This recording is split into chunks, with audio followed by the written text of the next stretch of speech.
nossa irmã já colocou para nós, as pluralidades das nossas vidas, da nossa existência. O que acontece?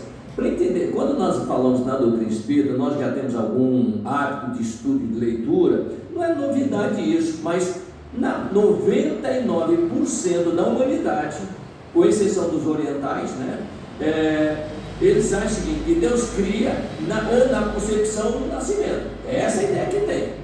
A criação de Deus acontece ou na concepção de uma criança ou no nascimento dela. A grande dúvida é essa. E nós sabemos na doutrina que a nossa história começa antes da existência do planeta. Olha só.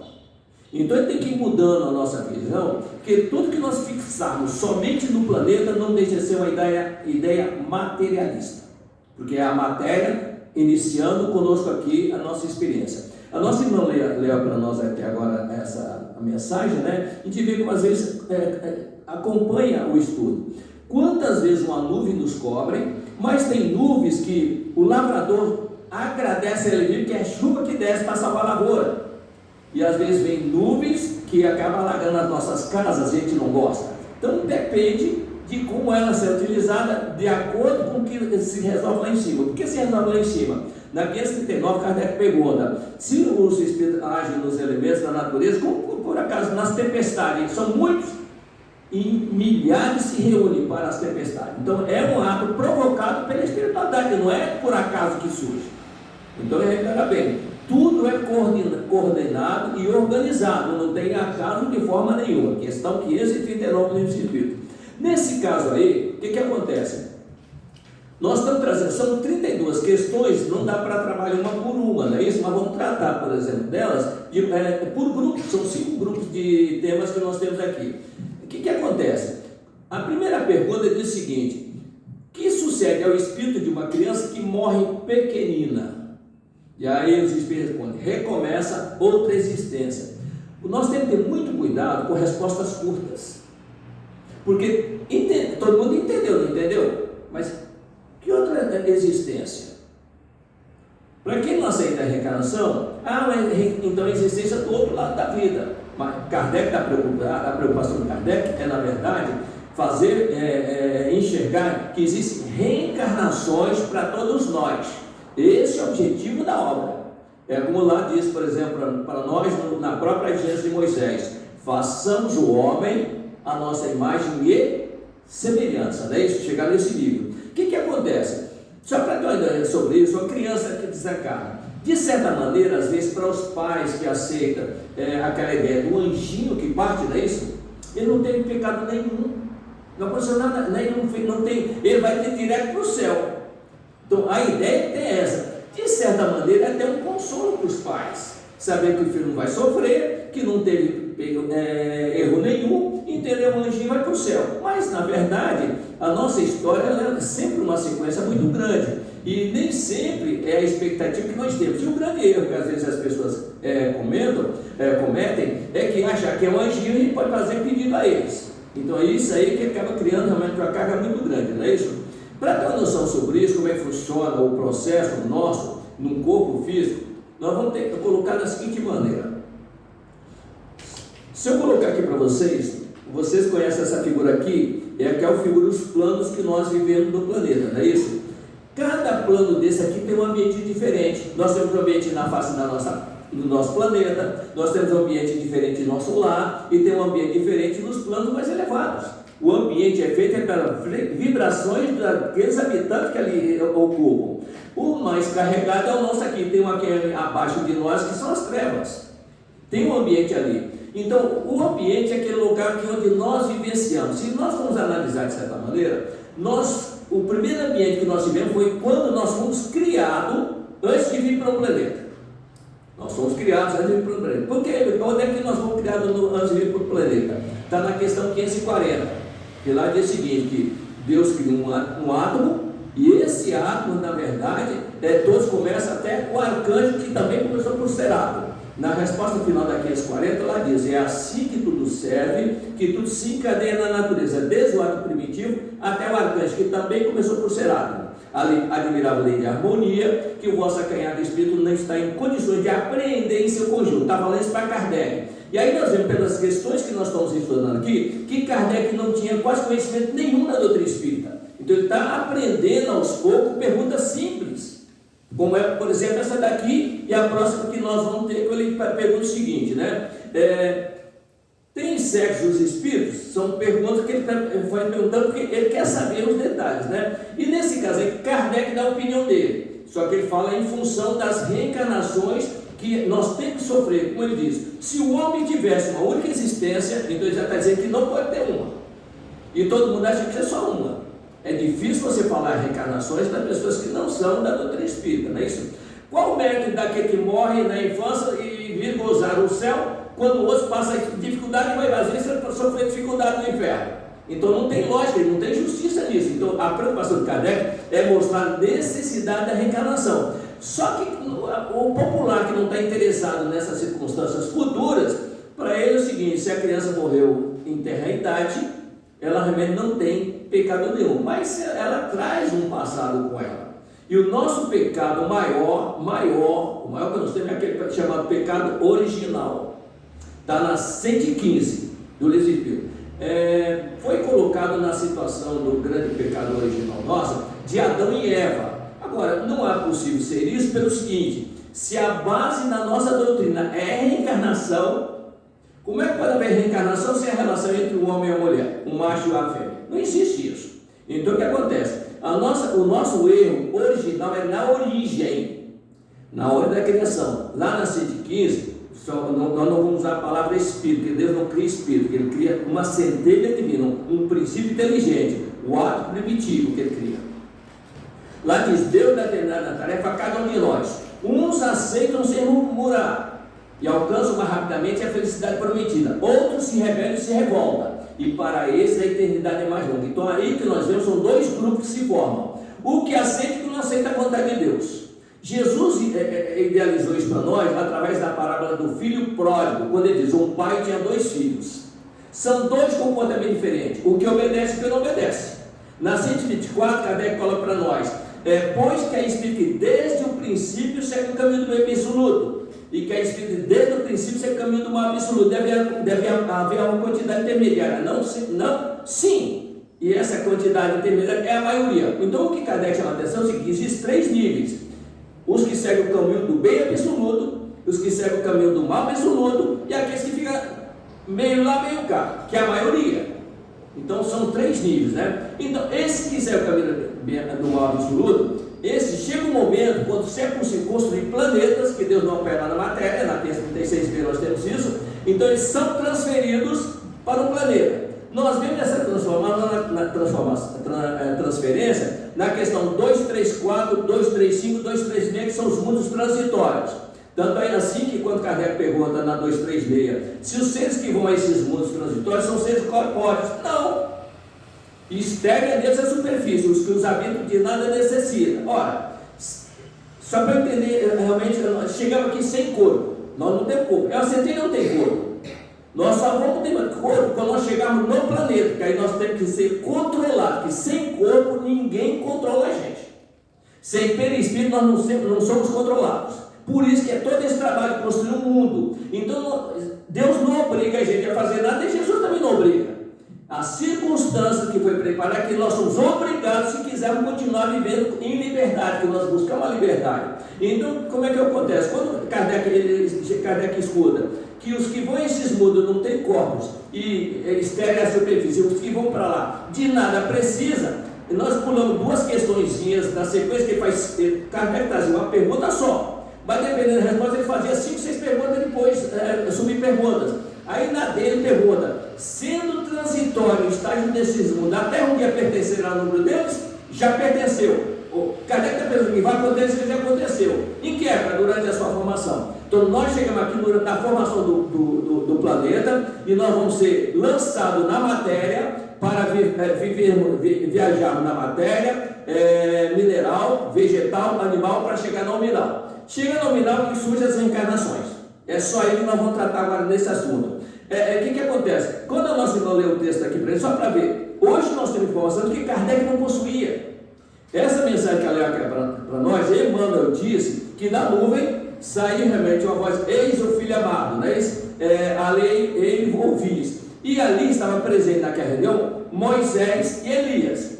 Quem lê, quem estuda o livro do Universo e Vida do Áureo, lá está escrito o seguinte, sobre os processos reencarnatórios.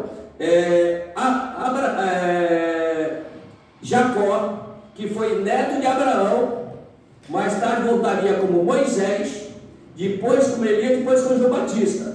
Então, na verdade, quem estava ali era Elias ou João Batista. Só que Jesus falou: esse é Moisés e Elias, que é o mesmo espírito, a mesma personalidade, só que em época diferente. Mas quem traduziu a Bíblia não podia aceitar a reencarnação. Então disse Moisés e Elias. Então o que acontece? E Jesus, quando termina esse trabalho aí, essa visão da montanha, ele descendo e diz: mas eles perguntam, mas Elias não tinha que vir? Elias já veio, e Elias é João Batista que veio. Então repara a verdade, no Evangelho tem todas as informações de reencarnações, mas a Bíblia foi corrigida em 1226, quase 1200 anos depois, e como quem compilou as informações não aceitava a reencarnação, censurou tudo aquilo. Então nós ficamos sem as informações reencarnacionistas. Aí nós entendemos disso quando Jesus diz: eu vos enviarei outro Consolador que lança luz sobre tudo que vos tem ensinado. Então nós temos que estudar a doutrina para corrigir esse desmando. Agora, o nosso poder de influência é muito pequeno. Nós temos 0,4% da população mundial como espíritas. O próprio Oriente tem conhecimento da reencarnação, mas não tem os detalhes que a doutrina espírita de Kardec traz. É aí que está a grande riqueza, não é isso? Nesse aspecto aí, repara no detalhe. Existe uma colocação que diz o seguinte: tem sexo os espíritos? O espírito tem sexo. Quem não tem sexo é o princípio inteligente. Porque que acontece? A forma de sexo é feita no perispírito. Como é que funciona o processo? Não, a centelha divina não se reproduz. O que se reproduz, se nós analisarmos, é a forma que nós vamos vestir, que vai nos vestir. Quem já leu o livro do livro Missionários da Luz, na reencarnação Sigismunda, aquela lição da reencarnação Sigismunda, que é o dobro de páginas só nesse capítulo, só para ter uma noção sobre isso. Quando Chico Xavier estava escrevendo esse livro, mandaram suspender os ditados. Por quê? Mostrava ali que as entidades que participavam, até no ato sexual, eles previam o ato sexual. Sabe até nós, o Alexandre, quando vai trabalhar na reencarnação do Sigismundo, ele diz: amanhã nós voltaremos para a ligação inicial. Amanhã. Ora, você está dizendo amanhã porque ele é que vai dirigir, ele não está dependendo do casal, e sim dele, da vontade dele. E aí, quando ele chega lá, por exemplo, o André Luiz começa a ver o seguinte: quando existe, o André Luiz fica ansioso para chegar, para ver como. Será que eu vou assistir? Não, André, calma, tem tempo. Porque o elemento masculino leva um tempo para viajar até o órgão fecundado. O órgão tem que estar fecundado, se não estiver fecundado não adianta nada. Então o que acontece? Quando começou, eles chegaram, já tinha acontecido o ato, e aí o Alexandre permite ao André Luiz enxergar os corpos dos espermatozoides, são milhões, e entre os milhões ele identifica o mais apto. Olha só, imagina se você levar no laboratório para fazer uma seleção dessa, olha o tempo que leva, não é isso? Não, na hora ele mostrou. Ele realçou o mais rápido, porque ele ganhar a corrida e chegar em primeiro lugar. Até nisso pode participar. Deu para entender? E aí o que acontece? Nós começamos a ver o seguinte: que tem gente que, nós vamos ver aqui nas questões, que acha que ele escolhe o que quer que venha. Aí eu quero um homem primeiro, é um masculino, é um menino ou uma menina, é isso? Você pergunta para uma mãe, por exemplo, sobre está grávida, o que você quer? Menino ou menina? Aí ela não quer assumir compromisso com a divindade. O que Deus mandar tá bom, desde que venha com saúde e perfeito, não é assim? Então o que acontece? Mas é lá que decide, porque é o programa que o espírito precisa passar por ele. Não é o que nós queremos, o que nós necessitamos, perfeito? Então nisso aí o que acontece? Tem sexo espírito? Não, como entendeis? Porque aí nós temos que entender, o espírito, ele tem, não tem é um princípio inteligente. O Chico Xavier, por exemplo, a primeira encarnação dele num corpo masculino, masculino foi essa última dele. A grande preocupação do Emmanuel é como ele se comportaria na nova vida dele no corpo masculino. Essa era a preocupação dele. No fim, por isso que ele pediu 3 coisas a ele, né? Disciplina e disciplina. E quem estuda o Chico sem realmente favoritismo, vê que ele era muitas vezes teimoso nas coisas. Era muito como ele manda pedir para fazer uma coisa, eu não fazia não. Se você não vai fazer, então eu vou embora. Aí ele corria e fazia. Havia uma relação, porque por causa da relação deles anteriores, dependendo disso, se houver tempo, a gente fica alguns detalhes aí. Na questão 201, quando errante, que prefere o espírito encarnar no corpo de um homem ou de uma mulher? Existe um programa para ser seguido. Existe. Tem um programa, não é isso? Depende da necessidade que ele tem. Chico Xavier, quando a gente mergulha, a gente não sabe qual é o programa que nós temos que seguir. Não dá para saber. Kardec mesmo, é só lembrar disso, quando ele soube que ele tinha uma missão, ele não sabia que tinha. Olha, ele já estava com 54 anos e não sabia que tinha uma missão. Aí ele disse, olha, você tem uma missão, estou vendo uma coroa sobre você. Aí vai perguntar para os amigos, porque ele falava com as entidades, até com os médios, ele não tinha mediunidade nenhuma. Com Bezerra também não tinha. A gente vê isso nos ditados desses que eles trazem para nós. Aí ele perguntou aos amigos espirituais, vem cá, e se eu falhar na minha missão? Outro assume o teu lugar. Porque vem mais de um quando a missão é muito importante. Então, bem, às vezes a pessoa que vem não sabe o que espera dele. E ele age realmente direcionado se for bem obediente. Já tivemos casos diferentes, não é isso? Na 205, olha só o que é perguntado. Há algumas pessoas na doutrina da reencarnação se a figura destruidora dos laços de família. Como fazê-los anteriores à existência atual? Ou seja, sabe aquela brasão da família? A pessoa acha que se tiver outros sentando na família que eles não aprovem, vai mudar a característica da família.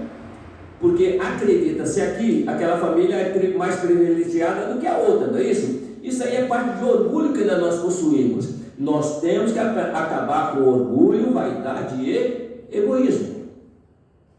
Agora, o que ocorre?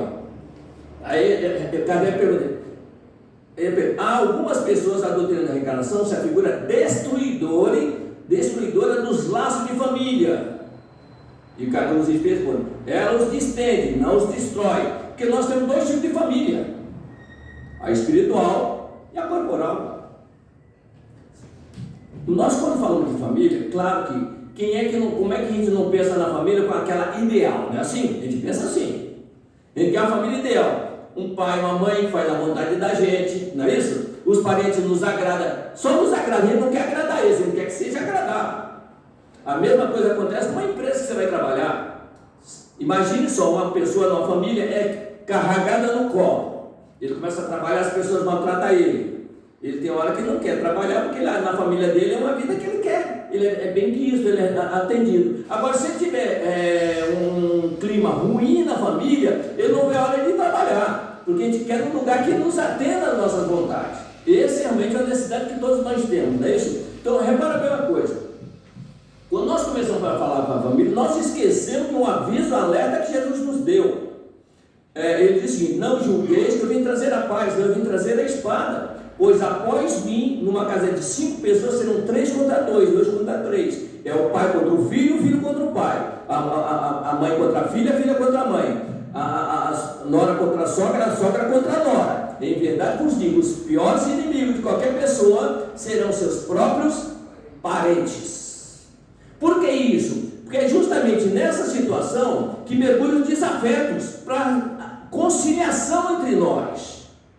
Só que nós, embora lendo o Evangelho e vendo isso em Reencarnar Jesus, eu acho que isso aí é para os outros, não para mim.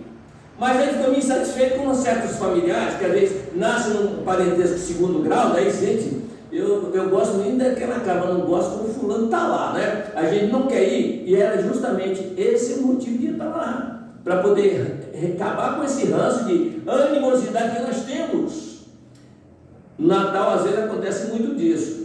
Eu não entro no amigo oculto, porque senão eu posso tirar alguém que eu não gosto. Olha só, é a oportunidade de dar um abraço para uma pessoa. Você entendeu? que eu tenho que dar um abraço na pessoa, porque às vezes, olha só, uma entidade, isso aí acontece, é muito comum. Eu estou num trabalho, na família, vamos fazer uns amigos do culto? Vamos! Aí tira, quando tira, uns dão um pulinho de alegria, não dá?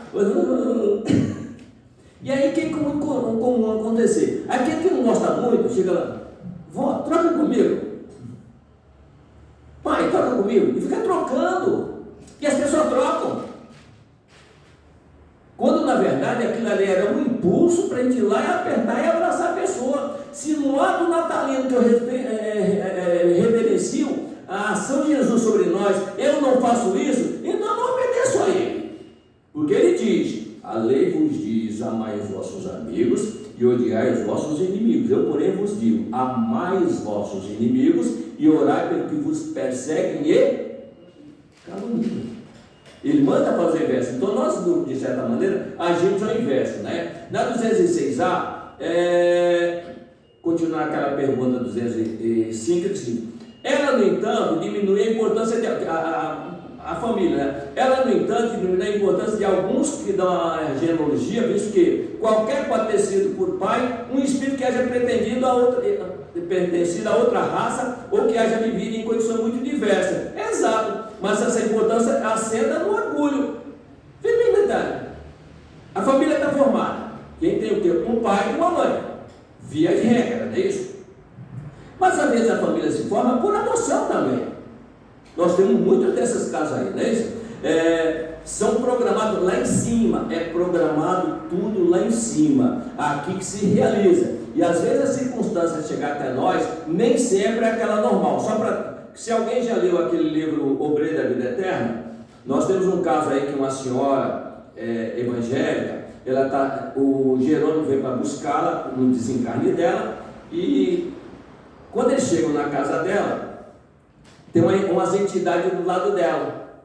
Chega o Jerônimo, o André Luiz e toda a equipe dele ali para preparar ela para começar a levá-la. Aí chega lá, tem uns amigos espirituais também do lado, ninguém vê ninguém. Quer dizer, eles estão ali, mas as pessoas encarnadas não vê as pessoas desencarnadas ali. Aí, mas a equipe espiritual estava com ela, vira para o Jerônimo e diz: olha, vocês vieram para desencarnar ela, né? Sim, sim. Não vai desencarnar não.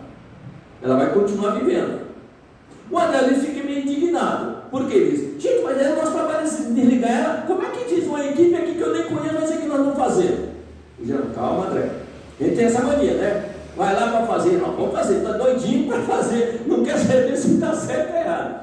Do que foi mudado, nós teremos notificado. Quando eles chegam no local que estão sediados para o trabalho, tem um recadinho para ele: vem aqui em cima falar para a gente. E ele vai. Quando ele volta, o André fica atrás dele. E aí, vamos desligar? Não, calma, André. Ele fica ansioso, né? Para ver o desfecho daquilo. Aí eles chegam lá na casa, eles lá estão conversando. Aí a vozinha diz: Lloyd é a filha dessa senhora. Cadê Joãozinho? Está na escola, vó. Quando ele vier, traz ele aqui para mim. Passa uns momentos, chega um garotinho de 8 aninhos, se abraça com a avó, chorando: vovó, eu tenho orado a senhora não morrer, não, de jeito nenhum, começa a chorar. Aí quando conversa os dois, aí o Jerônimo vira para o André e diz: André, aqui está a resposta tua desse garoto de 80 anos. Estão diante de um grande servidor de Jesus. Ele foi largado na porta de Lloyd. E ela adotou como filho, trata como filho. Só que você não reparou que a Lloyd está grávida? Ela está esperando uma filha que vai ser a companheira de trabalho dele. E ele, percebendo isso, se a avó morrer, ela pode abortar a criança. Ele pediu às forças superiores que impedisse que a avó partisse, para que não rompesse o programa que eles têm para realizar. Uma criança de 8 anos. Quando a filha de Lloyd nascer, nós levamos a nossa companheira. Então veja bem, fatalidade não, é determinismo tudo isso. A gente às vezes tem que separar o que é fatalidade. Fatalidade ninguém muda, concorda? Isso é determinismo. Então nesse aspecto a gente vê. O próprio, quem já leu, nosso lado todo mundo já deu, não é isso? Veja a verdade, eu trouxe isso aqui para nós vermos pelo seguinte: No nosso lar, quando eles vai no dia que a dona Laura vai despedir para reencarnar, ela chega lá, começa a conversar, não, Ricardo, meu esposo, ele está há 3 anos lá reencarnado, 3 anos ele está reencarnado, está no corpinho lá. Aí o que acontece? Ela diz o seguinte, só que hoje, como eu estou preparando para reencarnar, ele vem para nós reassumirmos os nossos compromissos. Olha só como é que é colocada essa informação para nós, trouxe aqui para nós a página. A genitora de Lísios, que é a dona Laura, né, informou, em vista de nossas observações referentes ao passado, combinamos novo encontro nas esferas da crosta. Então, desse modo, Ricardo partiu há 3 anos. Quanto a mim, seguirei dentro de breves dias. Somente agora, aí ela diz, quando eles estão lá aguardando que tem uma equipe lá para tirar ele e levar para nosso lar, para fazer ele chegar em nosso lar. Só que ele está em 3 anos no berço, mas quando ele vai chegar lá, ele vai voltar como ele era antes de encarnar. Olha só o detalhe. São coisas que a gente lê e não percebe essas coisas, não é isso? Aí ele diz, somente agora há bastante paz no recente lar de Ricardo, lá na terra. Naturalmente a casa descansa, os pais dormem, e ele, em a nova fase, não permanece inteiramente junto ao berço. Aí eles começaram a cantar um hino para preparação de ambiente, por isso que a música às vezes ajuda a criar um ambiente, né, de harmonia. Aí ele diz, as derradeiras notas da bela composição, as derradeiras notas da bela composição, notei que o globo se cobria interiormente de substância leitosa acinzentada, apresentando logo em seguida a figura simpática de homem na idade madura, era Ricardo. Ele chegou na condição dele quando ele encarnou, na idade madura dele, porque ele não poderia, com criança, falar nada, ele não tem nada para por que isso? Aqui nós temos como funciona o processo de guardar informações. Quando nós mergulhamos, abre-se uma memória para nós, um disco. Quem quiser detalhes, você que está no livro Entre o Céu e a Terra, do André Luiz. O Clarence, que é o autor desse livro, ele diz que a memória é como um disco que, sob o fluxo da luz, guarda para sempre todas as informações daquilo que lhe ocorre em torno dele. E nada se perde nem se mistura. A mesma coisa afirma Leão Denis no livro Problema do Ser. E o Leão Denis ainda vai mais longe, que a soma de memória nossa é que é a nossa consciência, que é a soma de tudo. E aí então o que acontece? Está tudo registrado aqui. Mas como é que ela funciona? Abre um disco, quando eu vou mergulhar, um disco novo, zerinho. Por quê? Para mergulhar, o acordo para fazer aqui já foi feito lá anterior. As memórias não se perdem, essas memórias todas, continua. Mas normalmente, nós só temos acesso nessa daqui, que está se formando. Essa daqui é meio difícil nós chegarmos nela. Alguns casos aí de regressão de memória podem até mergulhar para levar na profundidade. O que ocorre?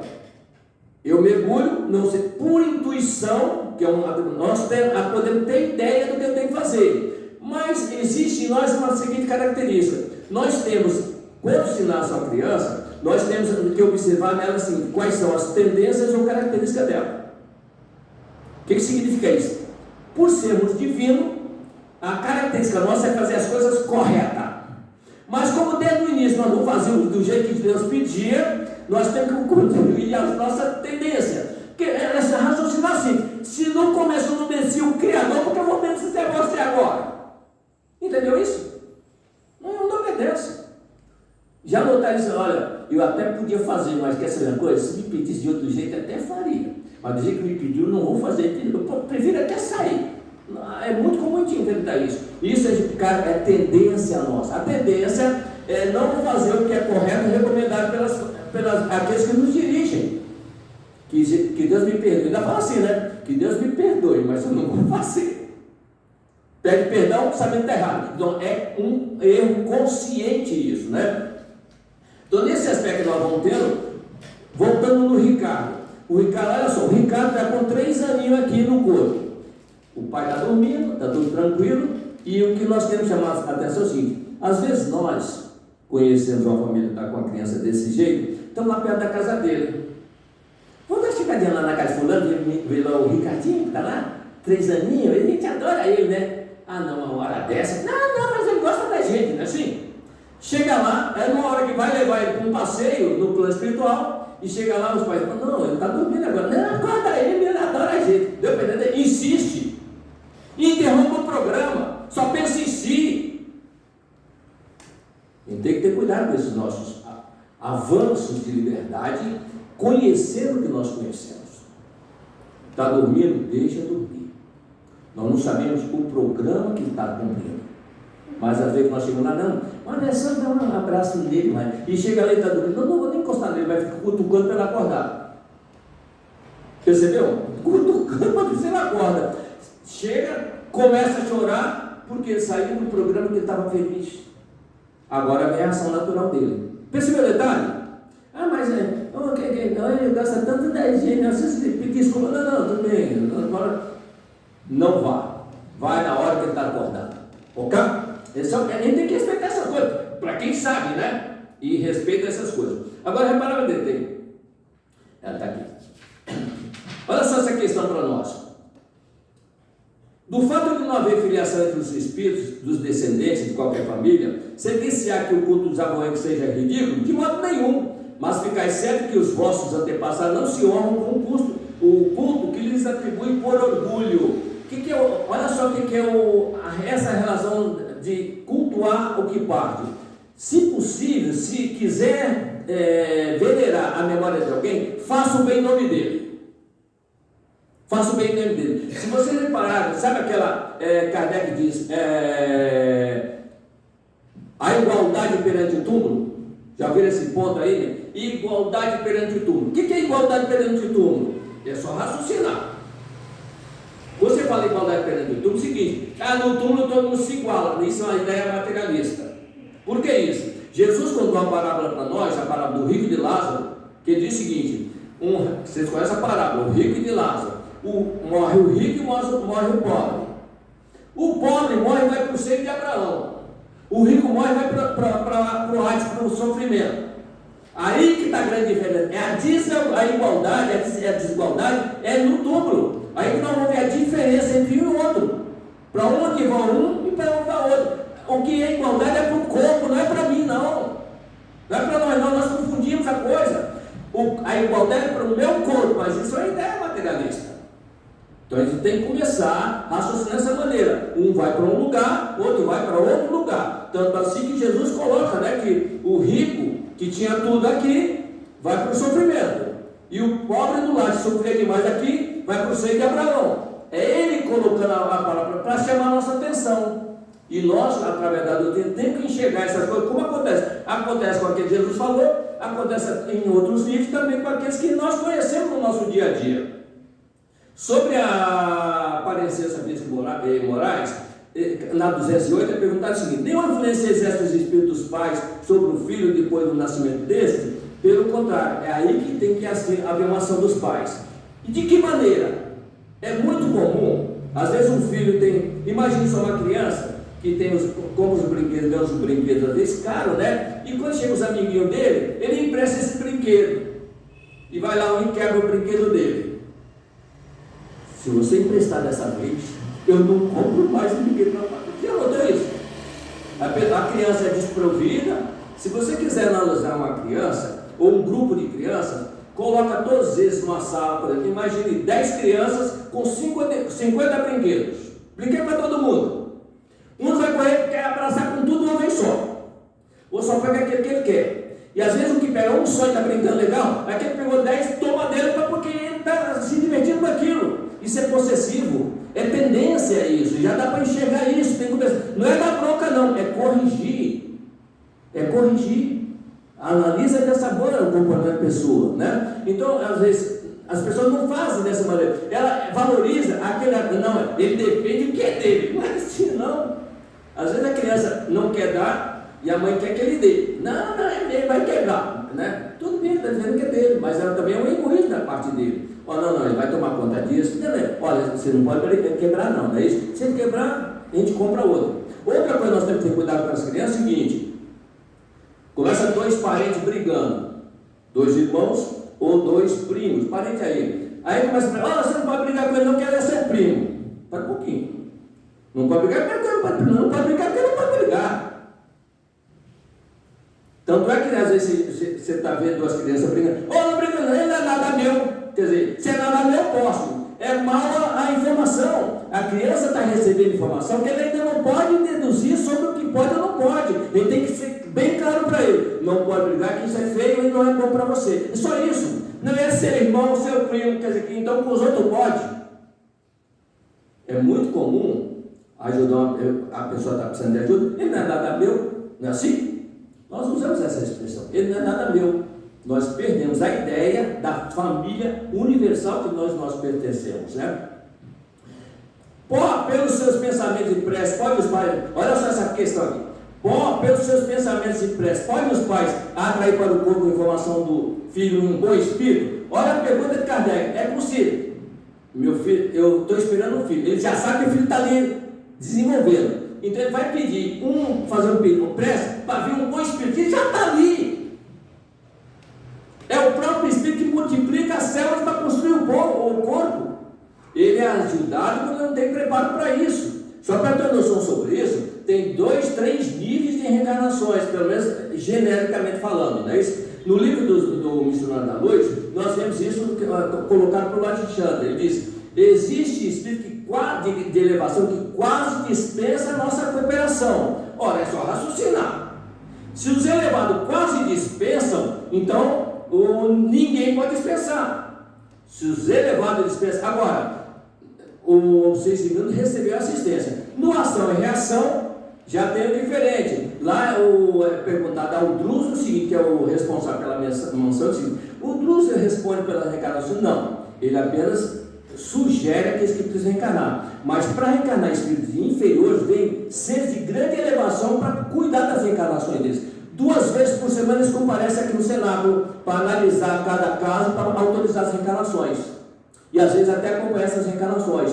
Tem um caso que eles estão lá conversando com o Druso, e chega um dos companheiros que estão aqui acompanhando as reencarnações desses mais difíceis. Olha, Cecina está querendo abortar a criança. Aí ele para, não, de jeito nenhum, traga ela hoje à noite aqui. Ela vai ter que, ela assumiu como vai ter que aceitar. Então, até ali a gente vê que eles acompanham isso daí. São coisas que nós temos na nossa doutrina que ninguém nem sonha que isso exista. Agora, o que ocorre? E não basta conhecer.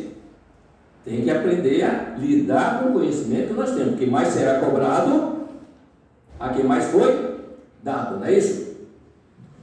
Eles não podem, mas eles podem melhorar o espírito do filho. Quer dizer, melhorar de que maneira? Quando você vê as tendências, corrige. Às vezes tem paixão, até rir quando a criança pequenininha agride o maior, não é isso? Ele tem coragem, não é? Ele tem agressividade. Vamos analisar, né? Você tem que observar direitinho, e não é brigando nem castigando, orando, porque há uma coisa que às vezes é influência espiritual. Uma criança recebe influência espiritual também. Imagine só, numa casa que tenha influências do grupo todo, influencia todo mundo que estiver ali, até para aborrecer. No mundo maior, por exemplo, tem uma criança lá toda retorcida em cima de uma cama, e tem 2 entidades, está o caldeirado e o André Luiz do lado. Ele está todo retorcido. É a reencarnação do Robespierre, que está ali, aquele que mandou decepar na guilhotina 1.200 pessoas. Ele perseguido, aqueles 2 não perdoaram de jeito nenhum, está ali. O que eles fazem? Eles ficam tocando no centro dele para castigar ele, aborrecer ele. Aí o Caldeirão André, ele tinha uma legião de perseguidores. Os outros aceitaram perdoá-lo, esses 2 não. Então o que acontece? Aí entra a mãe do garoto. Essa mulher grandiosa, ela vai aceitar os 2 como filho, que como filho vai carregar esse irmãozinho no colo, e a mãe dessa criança aqui que eles estão perseguindo agora, ele pode sair desse corpo. Olha só como é que faz o acerto de contas, dentro da espiritualidade.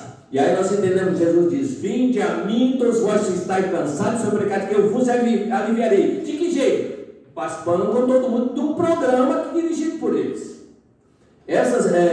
Só para ter noção sobre a importância desses discos, no Ação e Reação, tem uma história de Ascânio e Lucas, que eles cometeram um crime na Guerra dos 100 anos. Eles serviam no exército de Joana d'Arc. E eles não tinham quem eles prejudicou, perdoou ele, não acompanhou eles. E eles então começaram a treinar trabalhadores no plano espiritual, preparando pessoas durante 500 anos. Quantas encarnações tem, nós não sabemos, mas eles não mencionam, mas encarnavam, desencarnavam e continuavam no trabalho. Só que eles notaram que eles não saíam do nível deles. Eles mandaram um pedido para a colônia e sabiam por que eles não progrediam. O que eles fizeram? Foram mergulhando nas memórias dele até chegar naquela de 1419. E ali estava essa ideia de que eles jogaram algumas pessoas de uma masmorra para morrer espatifado lá embaixo, quando não tinha necessidade disso. Isso era carregado nos ombros das pessoas, que como herói. Só que perante a divindade eles eram uns criminosos. Como eles eram um trabalhador dedicado, perguntaram: olha, vocês podem escolher a prova que vocês querem, só que tem uma queda dessa. Eles escolheram a aviação. E na aviação, e aí a gente vê realmente como acontece essas sortes nossas, né? Porque às vezes essa pessoa que escolhe a aviação, ele vai levar uma queda, como ele fez os outros caírem. É isso aí que chama a expiação. A reparação até pode ser eliminada pelo perdão do outro, mas a expiação não tem jeito, tem que passar por ela. O que acontece? Imagine que Ascarilu chega aqui no centro, dois rapazes boníssimos, todo mundo gosta dele, diz: olha, você está precisando orar aí para mim que eu vou entrar na aviação? Ou não, você vai entrar, não, pedir para Sebastião e Jaguaré abençoar vocês. Aí chega a notícia: eu fui aprovado. Eu sabia, aquela alegria toda. Eu me sinto responsável de ser admitido dele. Passa 1, 2, 3, 4, 5 anos, chega a notícia: o avião dele caiu, morreu os dois. Meu Deus do céu, como é que Deus pode permitir uma coisa dessa? Não é isso que a gente fala? Não, ele pagou a dívida. Só isso. Pagou a dívida. Nós temos a mania de ficar julgando o Criador, porque nós temos uma informação, uma formação religiosa, falta de elementos para acreditar no poder do Criador e no poder de Jesus. Que poder é esse? No universo, quem manda é o Criador, um só que manda. É só um demônio que tem ordem. É só um que manda. Nos planetas também manda só um, que é o governador planetário. É por isso que Jesus diz: eu e o Pai somos um. Mas o Pai é mãe de todos. O Pai trabalha até agora e eu trabalho também. Então, no planeta é Jesus que comanda. É em nome do Pai. Isso nós temos que admitir. E os trabalhadores deles realmente servem da mesma proporção, respeitando essa hierarquia de possibilidade ou não de fazer o bem ou não. Não é isso? Sobre os irmãos gêmeos, olha só, são duas questões. Pois que os gêmeos os espíritos encarnam por simpatia, de onde provém a aversão que às vezes se nota entre eles? E aqui tem outra: de onde deriva a semelhança de caráter? Que muitas vezes existem dois irmãos mormente gêmeos. Então, bem, Kardec fez duas perguntas. Na hora dos gêmeos está tudo bem, na outra não está bem. Por quê? Às vezes reencarnam junto dois desafetos, ou então dois amigos. Querem encarnar assim, para ter certeza que irão trabalhar junto. Às vezes merece isso, porque sem haver a ligação do espírito, da centelha, do espírito, no órgão maduro, não há reencarnação. E só uma equipe especializada pode fazer isso, não é qualquer um. Quantas vezes nós julgamos? Imagine, por exemplo, no nosso dia a dia aí, nós temos essa mania. A pessoa, uma moça, aparece grávida e não casou, e às vezes não tem situação financeira boa, não é isso? E diz: não vai contar comigo não. Eu já falei para você ter cuidado. Assim que faz. Quando nós não estamos julgando a moça e o rapaz, estamos julgando a equipe que ligou. Cuidado com a nossa postura. É a eles que nós estamos julgando, porque eles é que determinam essas coisas para nós, não é isso? Ainda dá para colocar aqui. O que dá origem ao caráter distintivo que se nota em cada povo? Aí é outro tipo de situação. Nós estamos no planeta, no Brasil, chamado Brasil, coração do mundo, pátria do Evangelho. Não é tão simples formar uma unificação de um povo quando está escolhido para cumprir um programa determinado por Jesus. Lembremos sempre: a divina providência não improvisa. Em 1375, mais ou menos, Jesus fazendo uma visita aqui no planeta, ele percebeu que o Evangelho não tinha alcançado os resultados que ele esperava. Aquele livro, Brasil, Coração do Mundo, Pátria do Evangelho, do nosso irmão Humberto de Campos, ele narra isso para nós. Jesus veio, até acompanhado por Elias, e disse: Elias, onde está a árvore do meu Evangelho que eu não vejo os resultados dela? E os querubins e os arcanjos vinham com ele, todos sentiram aquela tristeza de Jesus não encontrar o Evangelho aqui. 1375. Quer dizer, 1350 anos depois, praticamente, da crucificação dele. Aí ele diz, ele onde fica aquelas terras onde que são banhadas pela luz do cruzeiro? Aí ele é transportado aqui para a região, só tem água aqui, não tem mais nada aqui. Ele chega, abençoa, ele diz, para que transportarei a minha do Evangelho. E você viu, você reencarna em Portugal para provocar as grandes navegações. É lá em cima que determina tudo, aqui embaixo ele só vê, a gente fica criticando quem faz, às vezes não está fazendo o que concordou lá. Mas ele está autorizado para quê? Então ele merece o nosso apoio através das preces, para ver se atinge o objetivo se quer de formação de um povo, em termos de um objetivo: Brasil, coração do mundo, pátria do Evangelho. Por que isso? E aí nós podemos dizer, essas encarnações todas que vêm, Kardec, quando colocou aqui, ele também não está preocupado com o efeito das reencarnações, mas nós temos que pensar nela, porque só vem com um objetivo. Reencarnação nunca será castigo, e sim oportunidade. É correção que nós sofremos na reencarnação. Ah, mas a pessoa nasce com dificuldades mentais. Isso tudo são situações corretivas de um ato que se praticou no passado. Não tem castigo na obra divina. Nós temos que aprender isso, não é isso? Nós temos aqui o seguinte: e do caráter físico e suas existências pretéritas, conserva o Espírito traz das suas existências anteriores? Quem já leu aquele há 2000 anos? Lembra que Emmanuel, na figura de Publio Antônio Cornélios, ele tem um sonho, que ele vê nesse sonho, ele está numa mesa com algumas entidades, e aquele responsável pela entidade diz: Publio, foi determinado que você renasceria nessa experiência com maior poder, inteligência e determinação para conquistar tudo o que você precisa, para no momento propício aceitar um convite e largar tudo para trás. Ele ficou tão impressionado com o sonho que ele teve, que ele contou isso para o Flamínio, e ele foi procurar nas vidas anteriores dele. Ele viu lá a figura do bisavô dele, que era o Publio Antônio Sura. Ele viu que naquele tempo não tinha fotografia, tinha imagem esculpida. Ele mostrou: está vendo aqui? É o mesmo caso que eu, não seria o Publio Antônio Sura reencarnado? Ele coloca isso lá na página. O Emmanuel quase não usa esse tipo de recurso, mas ele coloca ali.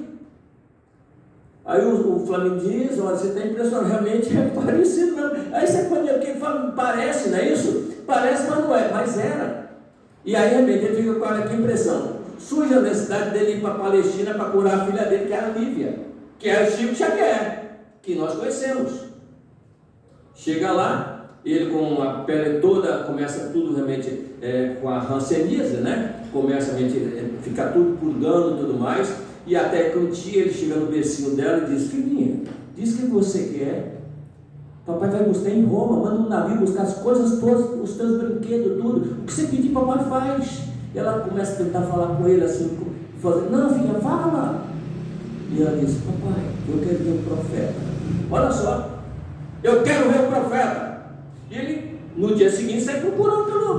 Como eu vou falar? Não sei quem ele é, como ele fala, que é a linguagem que ele usa. E sentou na beira do lago para meditar, descansar. Ele adormece, ou é adormecido, e vem um ser na direção dele: senador, por que me procuras? Fora melhor que me procurasse durante o dia diante dos homens, daria assim prova da tua humildade, mas não vinha em busca de um homem de governo, mas sim o coração de um pai que sofre. Dou-te 1 minuto para largar tudo e me seguir. Olha só o convite de Jesus, é 1 minuto que ele dá. E olha que é um merecimento muito grande receber 1 minuto dele, porque o tempo dele é precioso. E ele pensou, ele mesmo que coloca isso no livro, ele diz: quem é ele que pensa que César obedece? É César que manda em tudo. Em breve, séculos, as águias romanas virarão pó, mas o meu evangelho vai cobrir toda a terra. Não é por sua causa não, sua filha vai ser curada, pela sua esposa que tem a fé, e a fé move montanhas. Sua filha vai ser curada, mas você vai, o que o amor não faz, a dor vai fazer contigo. Ele sai dali, acorda, não conta nada para a Lívia, que ele teve esse sonho, e aí, quando ele chega em casa, ele diz: Públio, aqui entrou uma luz Depois que a Lúcia entrou, a Lívia começou a melhorar. A Flávia começou a mudar, está melhorando. No dia seguinte já estava curada. Mas depois que ele falou, eu tive um sonho, quer dizer, contou mais ou menos. E no dia do Calvário, ele estava lá julgando junto com Pilatos também. Quando mandou Jesus até Herodes, foi ele que deu essa ideia. Ele escreve isso lá para nós. Por que ele diz? Ele coloca no livro da introdução de: exponho a minha vida aos meus irmãos de crença para mostrar o que o orgulho pode fazer contra nós. Então, repara no detalhe: quando nós temos nessa linha de educar as pessoas, tem que ver se a pessoa que vem para a nossa família, ele é orgulhoso, humilde ou simples. Qual é a tendência ou característica que ele possui? E estimular as características e reduzir ou educar as tendências que tem. Eliminar de pronto é muito difícil, mas nós podemos direcionar para um grande objetivo. Mas, infelizmente, nós recomendamos sempre entrar num lugar onde ele possa ganhar mais e mandar nos outros. Já perceberam isso? Você tem que estudar para poder ter um bom emprego e ganhar um bom salário. Nós não preocupamos se vai fazer o bem ou não, é mandar nos outros. Perceberam o detalhe? E às vezes nós jogamos tudo fora nessa situação. Só para finalizar, nós temos as ideias inatas, não é isso? Outra coisa de família, nós falamos aqui sobre o próprio Emmanuel, no livro 50 anos depois, quando ele escreve, ele chama a atenção nossa, diz: vocês leram há 2000 anos, toda aquela minha família me acompanhando. Olha o que ele diz 50 anos depois: meu amigo, se leste as páginas singelas de há 2000 anos, é possível que procures aqui a continuação das lutas intensas vividas pelas suas personagens reais na arena de lutas poderosas, redentoras da Terra. Não obstante estarem na Terra pela mesma época, os membros da família Severus, que é dele, né?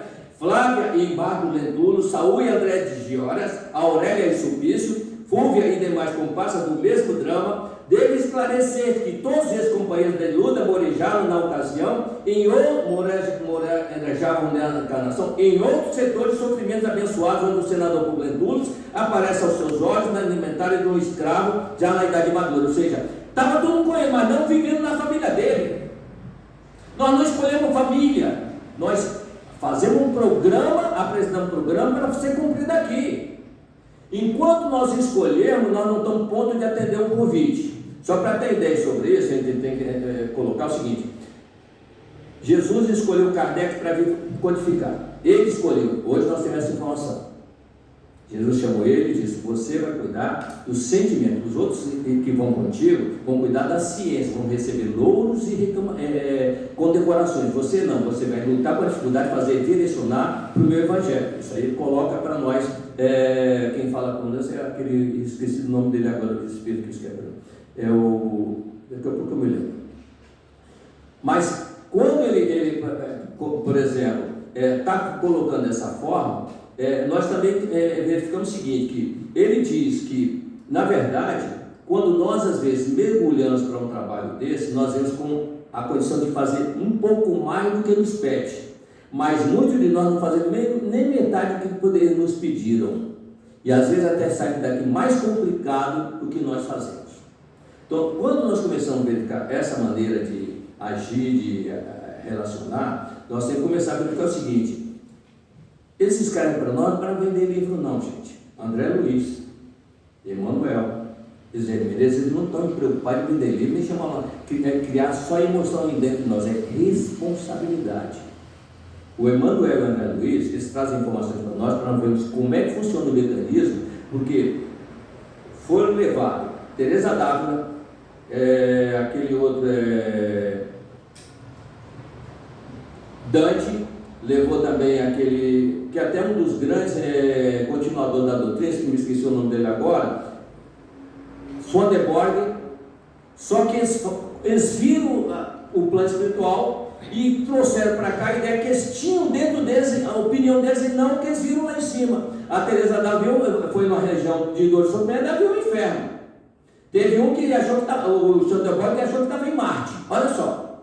Por quê? Isso é comentado no livro Hebreu da Vida Eterna. Está lá tudo para nós lermos. Quer dizer, então, quando a gente lê, não é só a informação que precisa ser lida, e sim a informação que serve para nós raciocinar e perguntar: e o que eu estou fazendo com o conhecimento que eu tenho? Só para, estão na dúvida até aí, não? Nesse aspecto aqui, vamos voltar. nós temos que começar a procurar melhorar o nosso desempenho. Jesus, lembra que nós falamos que quando ele veio aqui, ele teve uma decepção no nível que encontrou aqui no planeta. Está próximo ao período que deverá ser feita uma grande seleção aqui no planeta, projetada, comentada por ele, que no ano 2000, quando ele estava entre nós, no capítulo 24 de Mateus, no versículo 21, quando ele diz: haverá uma tribulação tão grande como nunca houve desde a formação desse planeta até agora, nem jamais haverá. E nessas circunstâncias que ele coloca é o seguinte: 2 homens no campo, um será arrebatado, o outro não. 2 mulheres no moinho, uma será levada, a outra não. Quando Jesus diz isso, o doutor Pedro chama a nossa atenção dizendo o seguinte: se estudar o Evangelho de Jesus com atenção, encontraremos solução para todos os nossos problemas, por mais angustiantes. O que Jesus está querendo dizer? É o seguinte: 2 homens no campo, um será levado, o outro não. 2 mulheres no moinho, uma será arrebatada, a outra não. Jesus está querendo dizer o seguinte: ninguém será levado por engano, nem vai ficar por descuido. A cada um segundo as suas próprias obras. Que o Senhor nos abençoe.